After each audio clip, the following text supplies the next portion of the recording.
everyone, and welcome to Heart and Hand, the Rangers podcast. My name's David Edgar. I'm your host as always, and I would like to thank you for joining us as we start our 10th year. Yes, our 11th season, but our 10th year here on the Heart and Hand weekly flagship show. 2010, August 2010, the podcast launched, and I didn't think we'd still be here.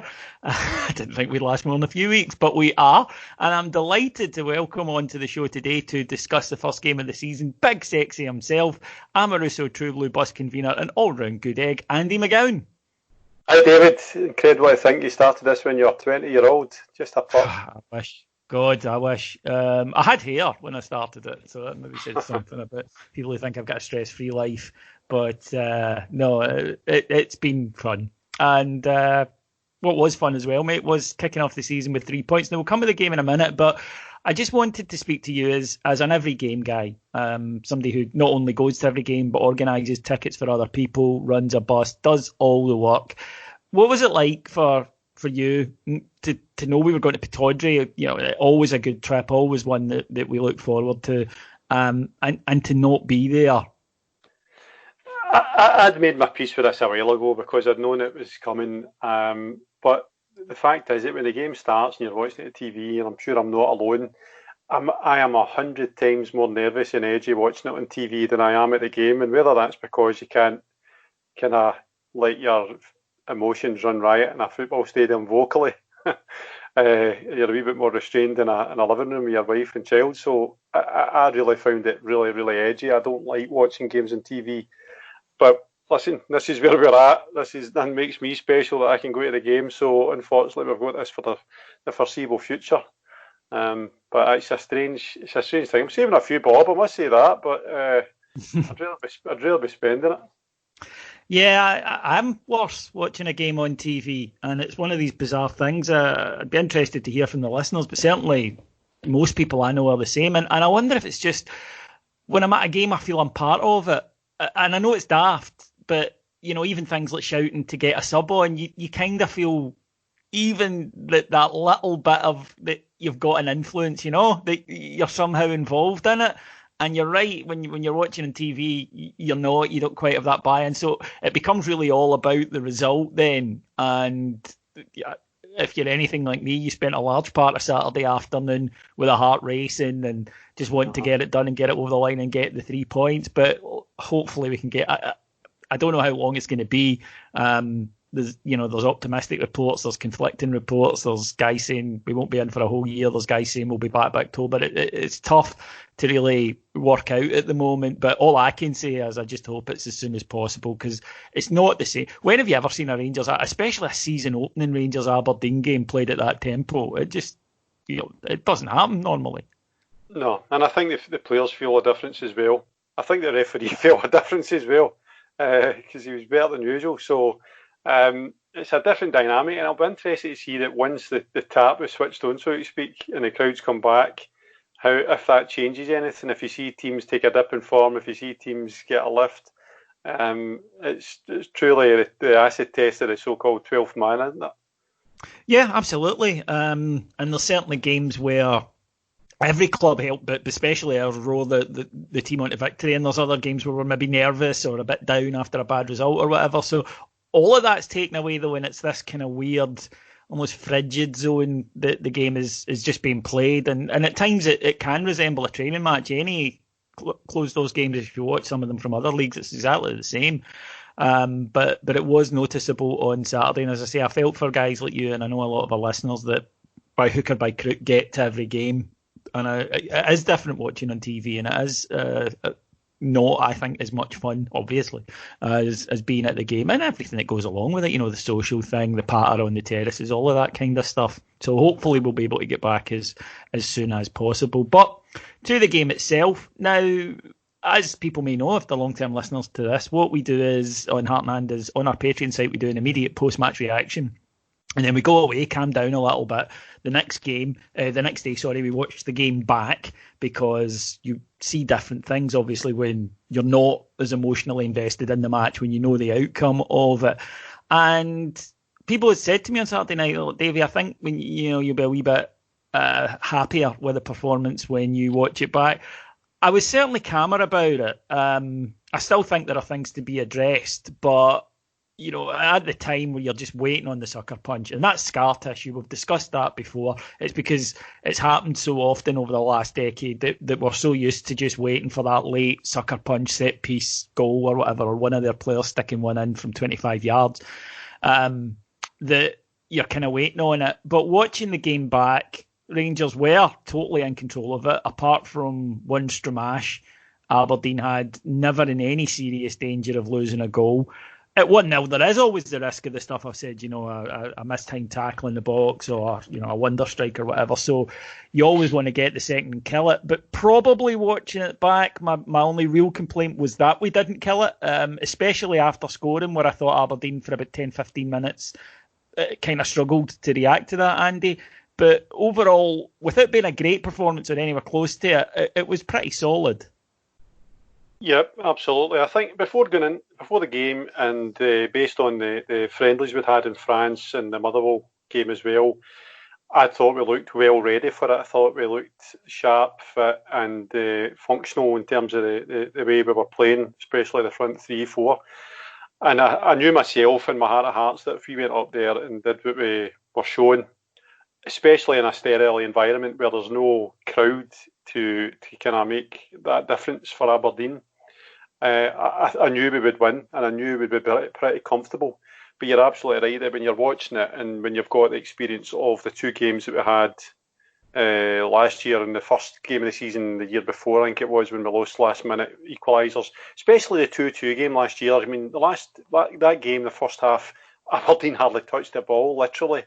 And we went in 2-0 up, and then we were hanging on for a grim death by the end of that game. You're thinking about that.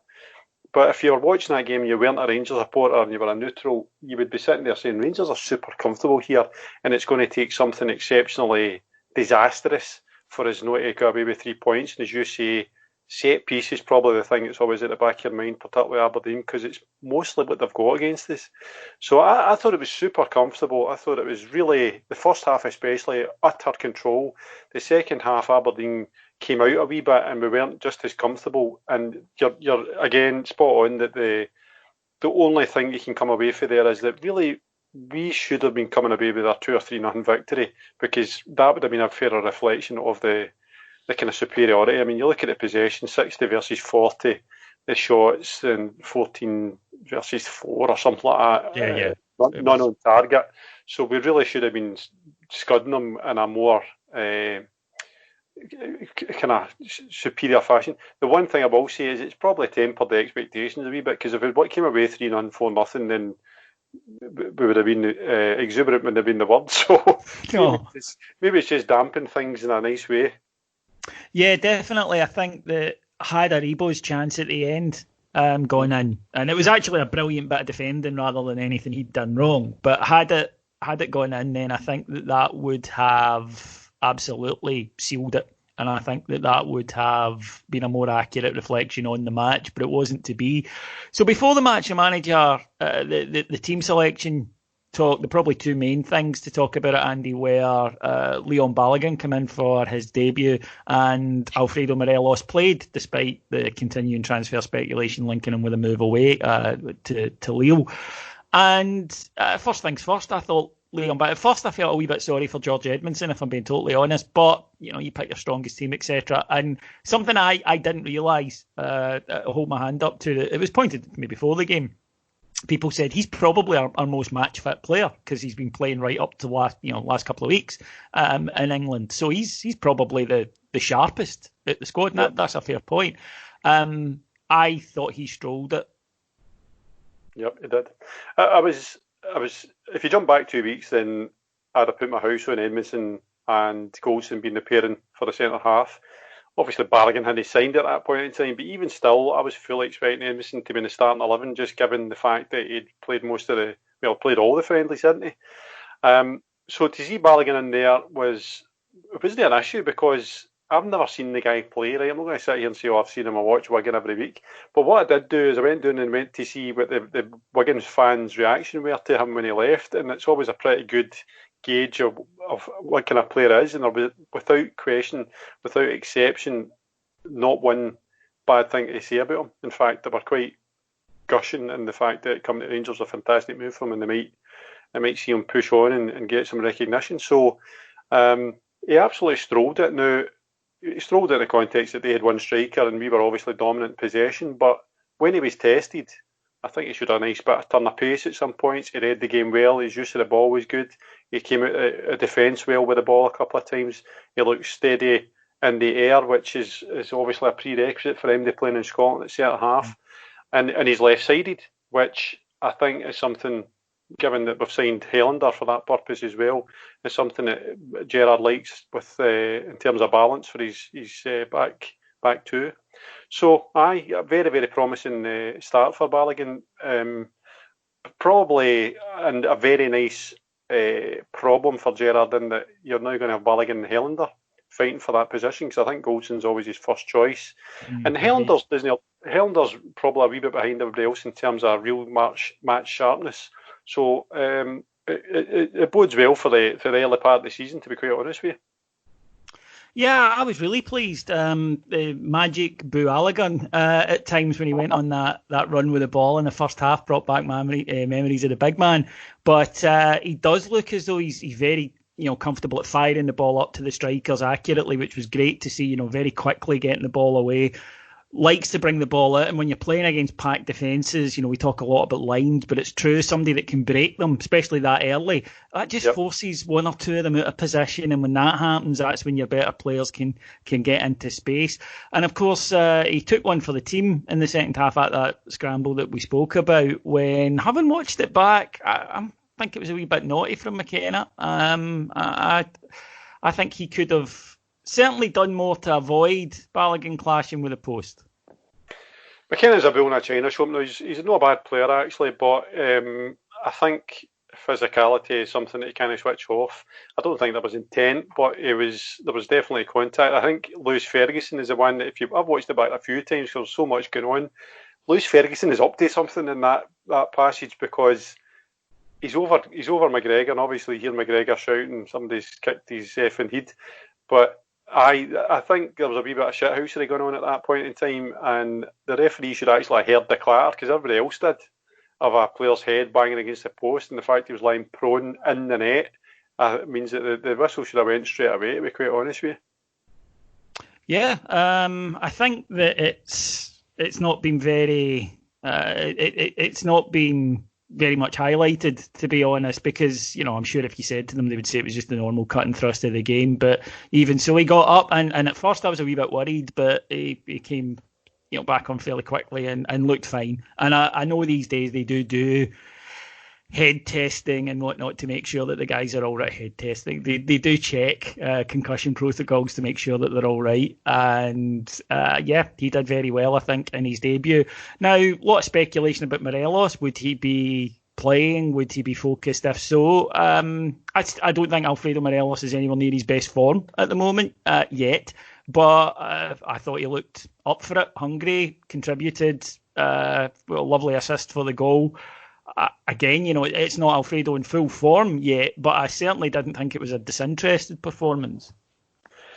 No, I think he's not overweight. Now, to say he's overweight would be ridiculous, but he's definitely not as lean as he was at the start of last season, when I made comment that he was Premiership lean, and by that I meant that you see players go down for Scotland to the English Premiership, sometimes the Championship, and within 6 months they're cut and they just look different and they look bigger built and they're more powerful. Last year Morelos kind of looked like that. This year he's back to kind of his normal self, if you like, and he's just off the pace in terms of being able to beat his man, getting his shot away, that kind of stuff that he did so well for the first half of last season, and was his kind of stock in trade.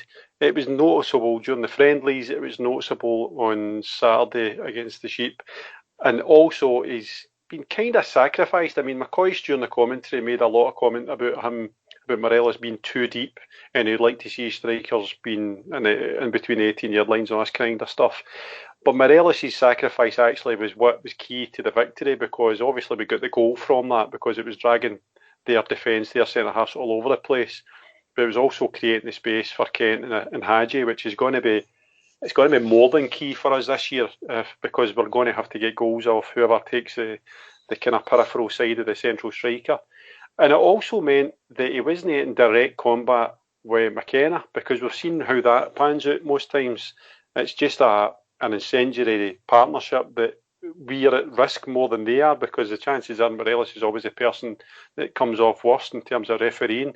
And it was noticeable that the Aberdeen players were consistently badgering Madden whenever Morelos was involved in the slightest wee thing, with Lewis Ferguson and Bryson being the main culprits. So I thought he played well. Listen, even when he's not playing well, Morelos still involves himself well, and he's still our best all-round striker in terms of link play, kind of switches of play, holding players off. So even when he's not top form like we want him to be, he's still a fairly efficient and functional centre forward, which Gerrard has a central role for him. So I thought he played all right. I think he needs to get his sharpness back. Whether that happens when this thing's going in his head, Davey, I'm not so sure, because he is a young guy. He seemed certainly focused during the game, but is he mentally gone? I don't think we're quite there yet. But the longer this goes on, the longer it's lingering, we've got to watch if it has an impact on his actual performances. Yeah, definitely, because we've all seen transfer speculation affecting a player coming in and going out of Rangers over the years, so we need to watch for that. But I thought he would play. I was convinced he would play. I just think that while he's here, he's so important to us, and it was worth it because he popped up, with the assist for the goal. Ryan Kent getting on the end of it, something we need more of. I don't think that's any great secret, Andy. The other players on the side not called Alfredo have got to come up with more goals. Yeah, I think anybody's listened to any pod I've done recently, I've harped on about the fact that the so-called collapse after Christmas, it wasn't so much a collapse, it was a fact that nobody picked up the mantle in terms of responsibility and scoring goals. And there could be reasons, tactical reasons, and the way we set up and all that kind of stuff, and why Morelos was such a focal point, and it would be harder for other players to chip in. But I was delighted to see Kent's performance this Saturday. I thought he was my man of the match, and I thought he was consistently driving at them. He was picking up pockets of space that they couldn't handle. He was dangerous on the ball. He was looking to shoot, and then the goal was brilliant. The goal was absolutely fantastic, because how many times have we said, "Oh, you can't find space in behind when you've got a team playing 10 men behind the ball"? Well, there you go. You can, because it's not easy to do. But you can do it if you get your pieces, your chess pieces in the right places. And it was Morelos we're talking about, went deep, and it just dragged McKenna that 2 yards out from where he should be, and it caused a wee bit of confusion between him and Taylor. And Kent is clever enough and he's mobile enough that he can find that space, because it must be a nightmare for their fullbacks especially, because what did they do? Did they follow Hadji in? Did they follow Kent in? Because they're moving and they're moving and they're moving, and it means that you can cause a wee bit of confusion in their back four, and ultimately that's what won the game. But I was also delighted to hear Kent after the game talk about, quite openly, the responsibility on him that he has to deliver. I think that was the phrase he used, because let's not beat about the bush. We've paid a hell of a lot of money in Bauer standards for him. He has the ability to do it. He's well bedded into the Rangers team in the Scottish game now. He's been here for 2 seasons nearly, and there's a huge expectation on him, because he should be getting 10 to 15 goals a season quite easily. And I'm not talking about goals that at the end of a 3-4-0 win. I'm talking about key goals. Yes. Where you begin Points winners. Point winners, exact match winners. And he is your match winner. Hadji can do similar. I don't think he's quite there yet. I know you fancy him, David, but I've got a wee bit of doubt over him. He didn't have a great game. He didn't have a great game, Andy. I mean, I said that his touch was a bit off, and somebody said to me brilliantly, "No, David, his touch was sensational. The way he was taking the ball out the air, it was his touches after that that were wrong," and that was true. He was doing some amazing stuff, but not enough of it. I agree. I think, again, we need, but I do think it will come for him. I really do. I think that he just didn't have a good day. And I hope I'm right. I hope you're wrong. But, you did say you thought Andy King would be a key player for us. So I'm just throwing that in because Andy, you're more popular than me with the listeners, so I just wanted to bring that up. But they do. You're absolutely right. I mean, I don't think it's an unrealistic ask to say to them 30 goals between you minimum. Mm-hmm. They're key because, especially if the Morelos or another striker is going to play that role where they're, as I say, sacrificing is the phrase I would use, where they're dropping short, they're not going to be penalty box strikers. The guys that are round about them, whether that's Hadji, Stewart, Murphy, any of these guys at all, have to chip in with goals. They need to be treating themselves as strikers as opposed to wide players. And I just want to clarify about Hadji. Hadji will come good, right? He's too good a player. I think he's actually trying too hard just now because his decision making is snappy and a bit off. But what I did like about him, and what I'll never criticise him, he likes to shoot, and we've not had that for the edge of the box. And he was getting in good positions, and twice he had a save for Lewis and one that was deflected wide. I want to see more of that because at the edge of the box, we don't do enough of that as a team, as a squad. We've not got players that are willing to take a pop. We've got players that are willing to just kind of keep it moving. Sometimes that's detrimental. So I thought the front three, Morelos, Kent and Hadji, particularly in the first half when Aberdeen were just sitting in, they'd no ambitions at all to get out. They were sitting in. I thought the movement kind of dragged them all over the place. And then you add Aribo into that. Aribo was driving for deep, superb close control. I think if that kicks into gear, we are cooking with gas, but we need to watch, and I'm being pessimistic here, what happens if one of those four players drops out? Do we have somebody that's able to come in and contribute in the same manner with the same responsibilities and the same pressure on them? And that's where I'm looking at Stewart, Barker, Murphy, Jones even. They've got to be. I don't think Jones is. Yeah, I think the rest of them, I think are still in contention, but from certainly what we read, I don't know. No, I agree with you. What I'll say about Jones is, right, we're not privy to what's going on in the ground, and if his attitude's thinking, then that's the deciding factor. But see if, and Gerrard's got a wee bit of habit of this, he makes his mind up somebody or he doesn't like somebody, but sometimes the manager has to get themselves over that and actually use the player at their disposal as a main. I still maintain that there's no way Jones can't contribute, even if it's half the bench for the last 10 minutes in games like that. But again, I'll caveat by saying if we're not seeing what Gerrard and his backroom team are seeing at the same time, then we're completely wrong. But football-wise, you've got to ask, how did Stevie Clark get so much out of him and Stevie Gerrard canny? There's got to be more to it. I'm not just looking at the player there, I'm looking at Steven Gerrard saying, look, can we get more out of this player?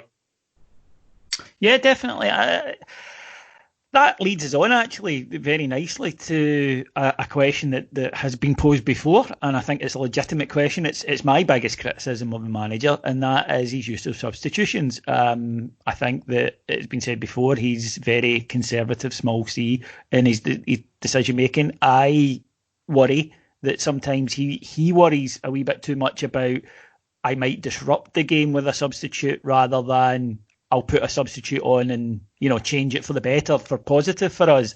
Maybe it's because I always used to like, the way that somebody back in the day, Jose Mourinho, for example, was really bold in his substitutions to try and take the game. And I understand there's a risk involved in that. Now, obviously, that it became more of a discussion point with the fact that we now can put on 5. Rangers used 1 on Saturday. What's your thought on the general point, Anthony? And I must admit, I'm watching the game back, I was probably a bit calmer about the lack of substitutes, but then I knew the outcome. I think that's the Benitez in him. I think that's the kind of influence he's taken for Benitez, that if it's no broke, don't fix it kind of style. And I think also the bench, because I looked at the bench and with the best will in the world, you're looking there and saying, right, if we're a goal down with 20 minutes to go, who are you bringing off the bench there that can do your turn? Because we're being kind to Barker because he's had a couple of very small cameos in the friendlies that have looked promising. You're looking at Greg Stewart, who has put a turn in now and again, but he's also had some stinkers as well. You're looking at Jamie Murphy, who to me would probably be the best option off the bench if you're chasing a game, and then the rest are basically defenders and a goalie. Arfield was the right substitution at the right time because Hadji was flagging. He was looking tired. He was getting overpowered most of the time. So bringing on Arfield at that point in time was the right thing. But I do agree with you that going forward, if other teams are using 4 or 5 substitutions, that has to create a disparity in energy levels between the two teams that are playing if you're only using one. And obviously it changes. Aberdeen completely changed the way they played in the second half. They came out, they looked far more robust. They were getting it stuck in about us, and it would have been, I don't know if the words are interesting, but if Cosgrove had been playing, it would have been a real test for us, a bigger test than it actually was. So I think there's two things there, David. There's the actual quality on the bench and whether he trusts it enough, and there's his natural reticence to upset the balance of a team which is very, very finely tuned in terms of defensive structure and knowing what to do, particularly in the midfield. So there is a question to be asked about Gerrard's substitution tendencies. Yeah, just be a wee bit bolder. But again, that might be a reflection on he doesn't trust his bench as much. And to be fair, when I was looking at the bench at the weekend, Andy, 9 substitutes and only one was really a recognised midfielder in Scott Arfield. I mean, there's an immediate place that we've got to. I know Stephen Davis is injured at the moment, but we've got to have a wee bit more in there. I'm a little surprised, and I'm again, don't see him every day, but you know, Jamie Barjonas, there's talk of him going back out and loan. I don't know. I think that certainly when there's no other options, I think there's something there with him. He's certainly, when I seen him going to Barrow, I'm like, well, who gains out of that? Because I don't think Barjonas gets much out of going to Barrow, and certainly it kind of spells the end of his time with us because he's not going to develop any further playing for Barrow. But whenever I've seen Jamie Barjonas for the time that he kind of broke through, he had the physique, he had the thick legs, he had the body of a man for a youngster. And he also seems technically more than competent. And he can pass a ball, he's got a wee bit of dig, he can score goals as we've seen. So I'm a wee bit surprised, as you are, Davey, that he's no figuring a wee bit higher in terms of the squad. Because as you've said, we've got Kamara, Jack, Davis, Aribo, Arfield. And with the exception of Aribo, there's no much... I'm doing them a lot of disservice here, but I'm talking about create. You wouldn't think them all as creative players first and foremost. They're more sitting players now. So I thought Barjonas would have a place to play, but probably it's a bigger indication of the fact that we need to strengthen there. And if obviously there's rumours about the boy from South Africa, Zungu. If he comes in, then that's going to increase the options. It's going to for what I've read, he's going to be a different type of player to what we've got. So I don't think it's any surprise that Gerrard and the backroom team are looking at that area. For me, it's a key position, absolutely. I both good players, but I think Ryan Jack and Glenn Kamara, and for me, it would be Jack would be starting ahead in those two every time. But Jack and Kamara, I think brilliant for Europe or huge away at Parkhead or whatever. But in domestic games, when you need a wee bit more front foot play, then I think that, hopefully in time, if we have somebody like Balogun, the two of them can see they don't need to be dropping back all the time to take the ball. Aye. So the thing with Jack and Kamara is very interesting because I know that it's a hot topic amongst us privately, and there's a kind of consensus that two, in inverted commas, defensive midfielders is overkill. I think that takes us back to what we're talking about Gerrard and this kind of Benitez mentality where it's not quite safety first, but there is a kind of default where you kind of have a more cautious approach. But the thing I would say to that is there's no way that Jack and Kamara are not capable of more going forward. Right? I think you're right when you say that really we only need one of them as a defensive midfielder picking up for the centre halves, but one of them should be able to step out more than they do and take the ball to the edge of the box, because what we tend to see them do, particularly on Saturday, too much was square, too much was back the way first, where they could have taken a touch and turned.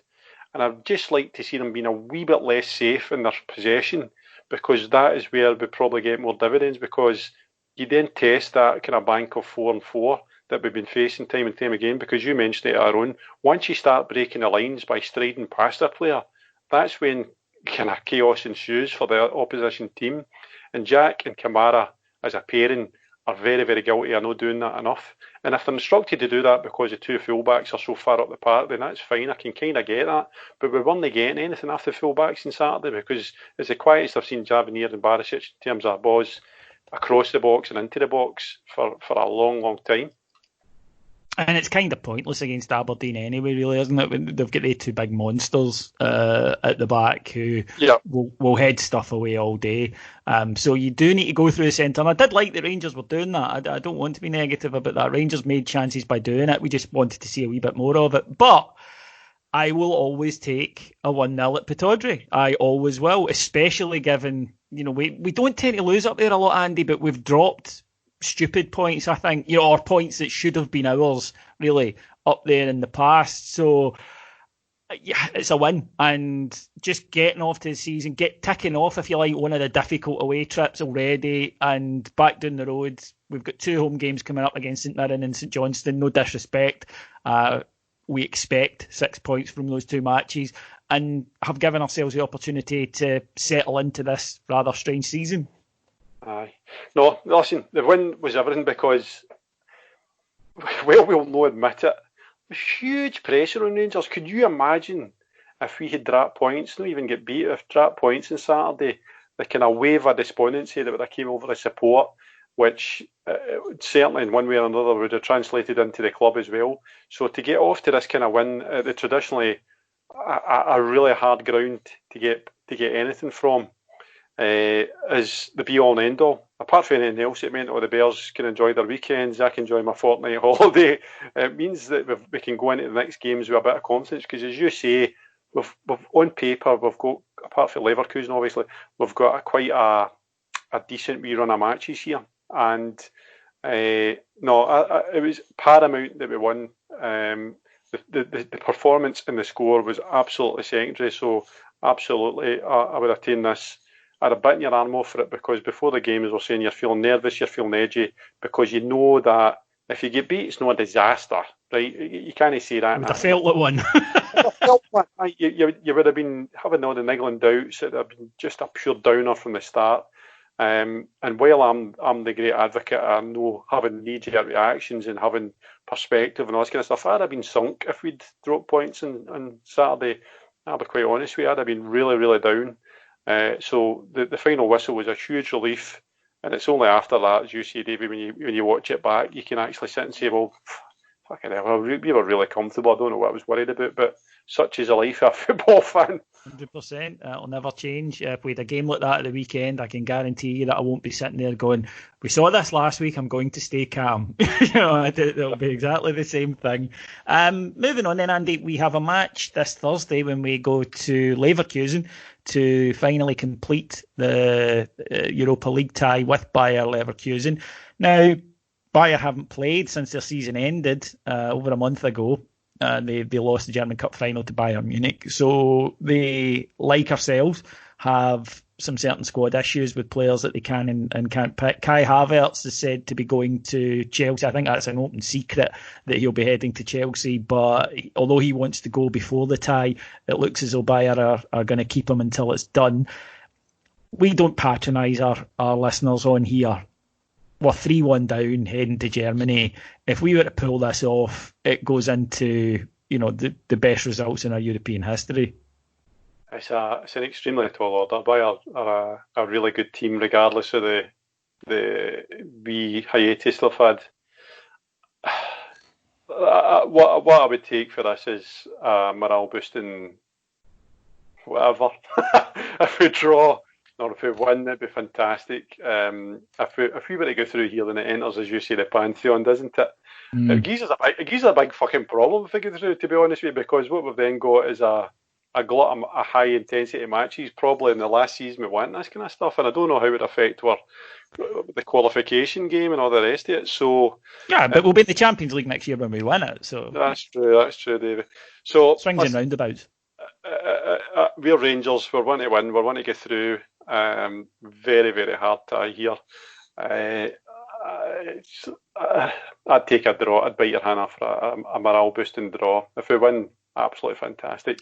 But I think we're capable of winning. That might sound outrageously, but just given the circumstances, I think we could go there and win if it was a one-off tie, absolutely. I'd be sitting here saying, yeah, it's the fact that 3-1's a big, even 2-1 would have been, more doable. But the aim for me is just say to them, win the game first, and then what happens. But don't go out there thinking we need to score 3 in the first 20 minutes or whatever. It's 90 minutes. Maybe longer, go for it, but it will be an extraordinarily difficult occasion. Let's not kid ourselves on that one. Yep. Moving on then, Andy. When we come back on Sunday, we'll play St Mirren at Ibrox. And before we discuss the RTV lineup for that, I'm delighted to announce that Heart and Hand will actually be the match sponsors on Sunday. We will be the people who get to decide the man of the match. So if you complain about this time you can blame us for that. And I just want to thank everyone on our Patreon site because they've made this possible. No, we didn't get it for free. They are making us pay.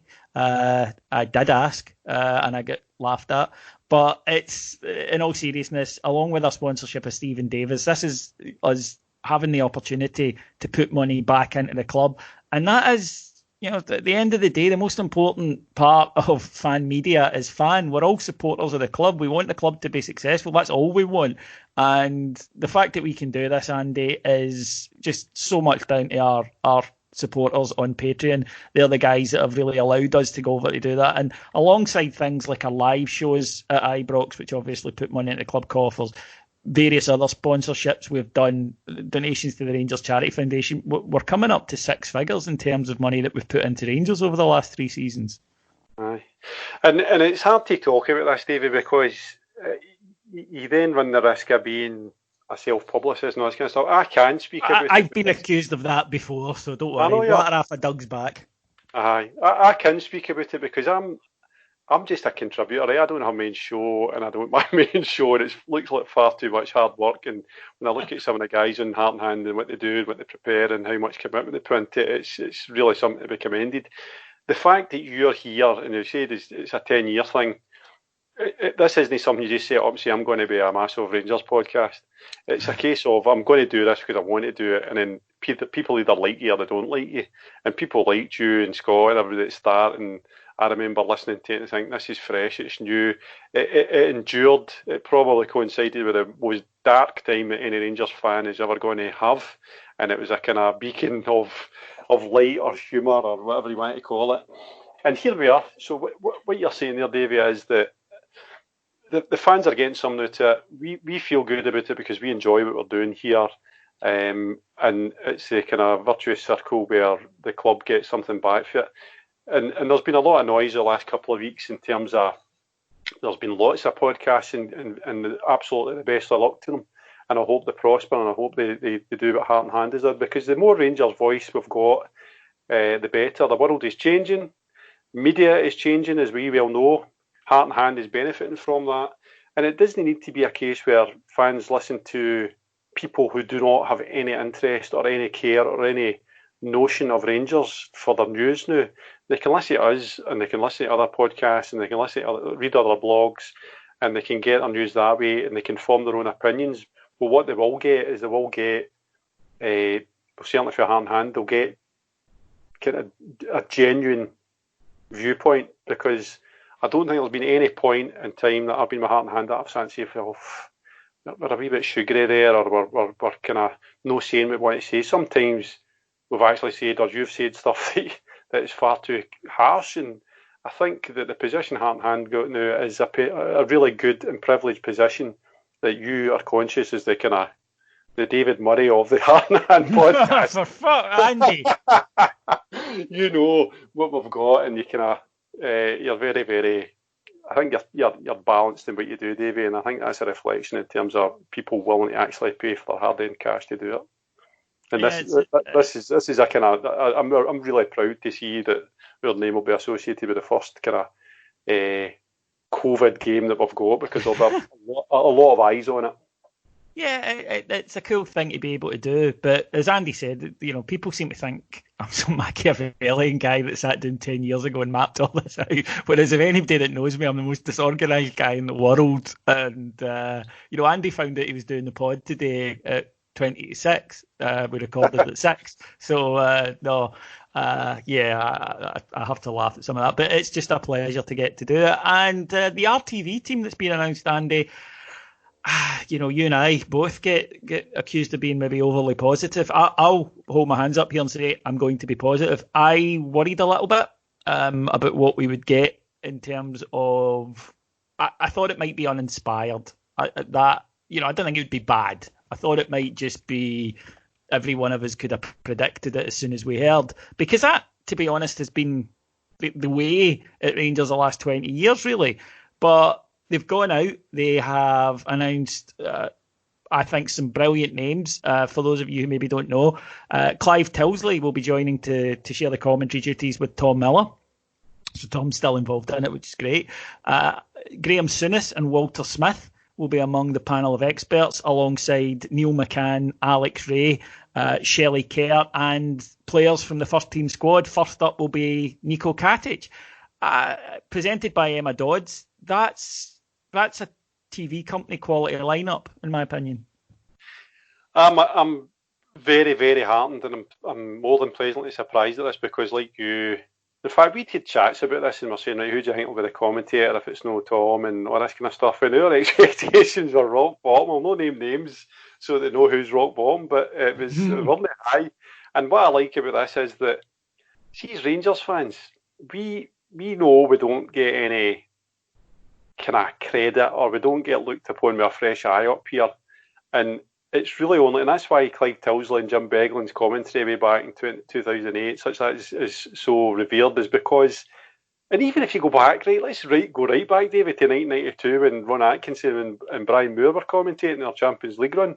We all loved English commentary as opposed to Jeremy McNee, because these guys were coming up with a fresh eye and they could see what other people see. It was like an outsider looking in, and with Clive Tilsley, he'll know what he's coming up to, and maybe we'll get a wee sense of that, and maybe that'll make us feel warm and fuzzy. And if that's the case, then fantastic, because nobody else is going to do it for us. So I'm delighted to see it's a wee bit out of the box thinking from Rangers. It's probably cost a few bob as well to pull all these people together, because I know for a fact that they don't do it for free.